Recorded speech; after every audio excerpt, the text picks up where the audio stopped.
Hey folks, Dan Frio here with your closing bell for November 8th, 2024. What a week we had. So we had the election come through. That kind of turned the market on its ear. And then yesterday the Federal Reserve came out and they cut rates 25 basis points, exactly what basically what the markets were expecting and the Federal Reserve was expecting. So my concern at this point was, basically based on the thumbnail this morning and the video this morning, will these gains last? So let's get over to the bond market right now because the gains are not lasting. The MBSs were up about 25 earlier and now they're basically zero. So let's get over to it, see what's happening behind the scenes.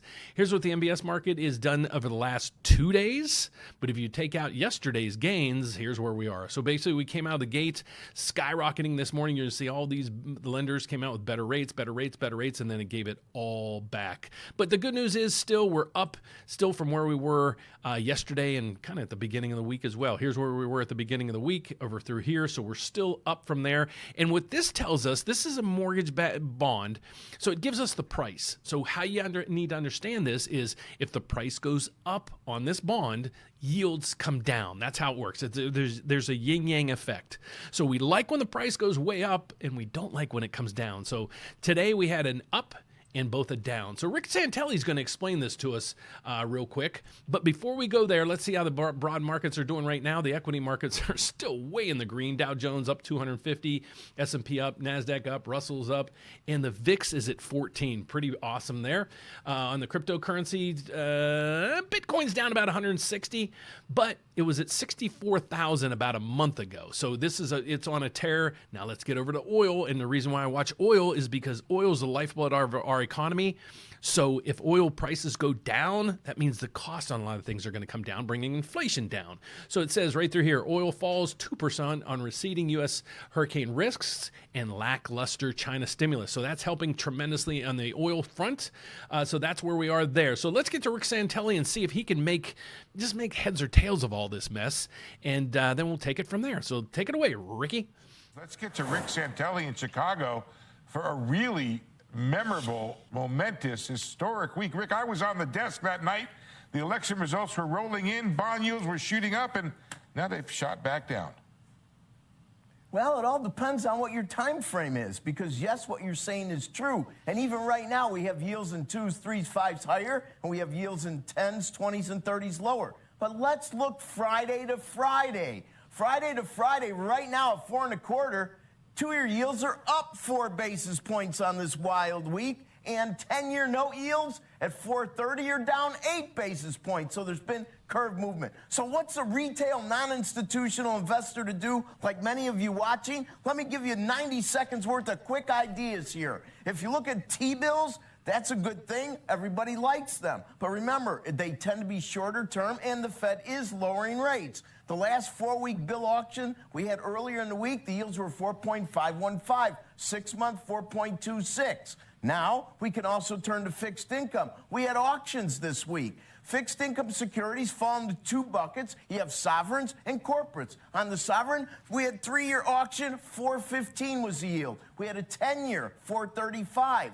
Yield curve is steeper, and we don't know what President Trump's administration and some of the notions he has are necessarily going to do, but I think look for a steepening yield curve. So if you do bills, remember, the short-term yields are probably going to ease back. Mid and longer-term yields might be stubbornly higher, so you want to pick the right maturity, maybe somewhere in the 3 to 5 year area is best. On the corporate side, remember, unlike sovereigns, there's some credit risk on corporates, so you want to pick high-quality companies. But remember, historically, the extra yield you get to take that risk is very small. And finally, my favorite, if you want to keep it really easy until we know how all this is going to pan out, high-yield savings accounts. They're FDIC insured. They're pretty flexible. They do float, so you're going to see your rate move around, most likely a little bit lower, but they're right around 4.5% right now. And there are some restrictions and fees. So no matter what you want to do, just remember one thing, that if you buy a fixed income security, sovereign or corporate,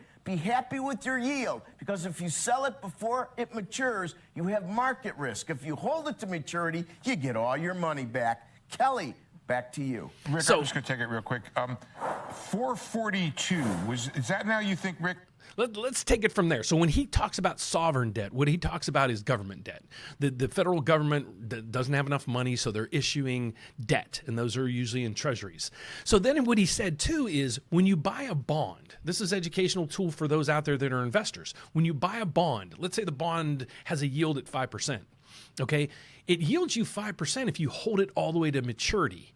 But let's say you want to sell it. You need the money, or for some reason you need to sell it. You're going to lose money because you have to hold that a bond to maturity. Otherwise, you have to sell it at a discount. So that's kind of what he was explaining there. But he made a lot of good context there. So we don't know what the Trump administration is going to do. We don't know how tariffs are going to react. We don't know what China's going to do. So the dust is starting to settle. But at least basically the markets are starting to stabilize a little bit. And the election was just over, and the Federal Reserve cut yesterday. So let's let the dust settle till next week. Then we come back. We'll see if the market's starting to stabilize. But let's get over to first right through here. Expectations. This just came in. It was hot off the wire at Yahoo, and you can see it right through here, November 8th at 10:45 this morning. And it says inflation expectations fall to the lowest level since December of 2020. And Federal Reserve Powell mentioned it yesterday. He says the lag time on the housing part of the inflation number is starting to become current, and that's going to drive down the inflation rate as well, because the housing is a huge component of the overall inflation numbers that we see on a daily basis. And then next Tuesday, we're going to talk about these. So on Stock Talk Tuesday, we talk about ETFs. We built this portfolio, so make sure you tune in on next Tuesday at Stock Talk with Dan Frio, and we're going to talk about investing, how to invest, what products to invest, just like Rick Santelli said. Look at maybe short midterm maturity bonds.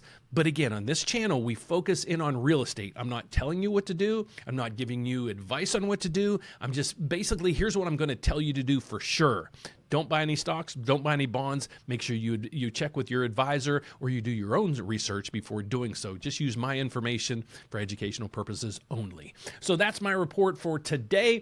So hopefully you find value in my videos daily. If you're out there looking for a mortgage, okay, you're looking to try to buy that first house. Maybe you're looking to try to buy that first investment property. Maybe you closed last year and your rate's 7.5%, and now rates are down a little bit. Maybe it's 6.9, but you have an FHA loan at 7.5. You can get 6.3.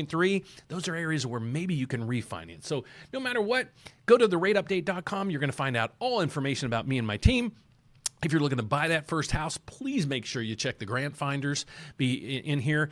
If you're looking for a rate comparison, here's what I need you to do. If you're closing 30 days or more from now and your rate is locked, please upload it into here. What we are here is, I'm actually a loan officer, but we're also a mortgage broker. Okay, so we're set up with about 50 different lenders right now. So what we're going to do with your loan estimate is we're going to check it against all 50 lenders, okay?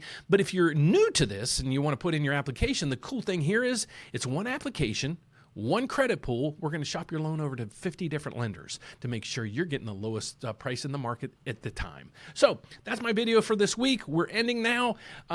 Please check out tomorrow's video. I got a special video coming out tomorrow that's kind of cool. But other than that, I hope you have a fantastic weekend. God bless. Take care of yourself. Make sure to hug a loved one, because they're not guaranteed to be there tomorrow. So take care, folks. I'll see you next Monday. Bye-bye.